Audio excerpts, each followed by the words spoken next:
Hey, what is up, everybody? This is Stevie Breach coming to you here today. News rolling in is that Paige has been pulled off of the upcoming overseas tour that they were going to be going on. I think most people have seen this coming for a little while. Ever since her, I guess you can say her relationship with Alberto Del Rio has been publicized.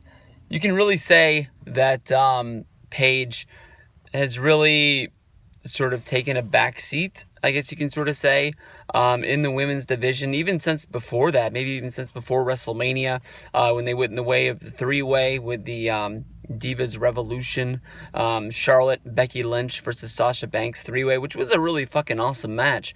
But Paige, who has been a part of WWE since WrestleMania 30 weekend, she's been in NXT and developmental. She's always been one of the most over, divas slash women's wrestlers on the thing. I know that her and AJ never really were able to have a really, really good match, but I knew that when Paige moved up to the main roster and she took over the Divas division, becoming the Divas champion, that she was going to be sort of like revolutionizing that division. Before Becky Lynch, Charlotte, and Sasha Banks even came up, I thought that she was starting to make a change in the division. By having women on the roster that honestly really could wrestle.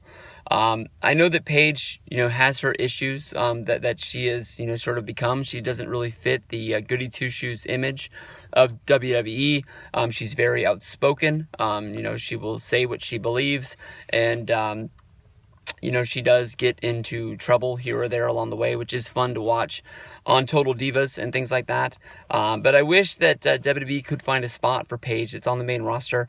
Twice, she's beat Charlotte in non-title matches that were able to set up other matches for other people. It's almost like when you go back to when AJ Lee was champion and she got beat by Eva Marie twice. And Eva Marie wasn't even granted a title shot out of that. It just sort of makes the whole who's the champion and who's the challenger thing really doesn't make sense.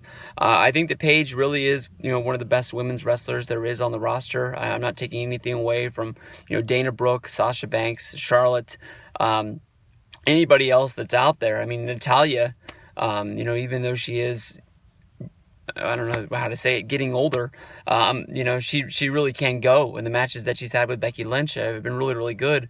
Splitting the Divas division and the women's division, whatever you want to call it now, with half on Raw and half on SmackDown, is going to give a lot more people a lot more chances. We've seen a lot of people come out of NXT.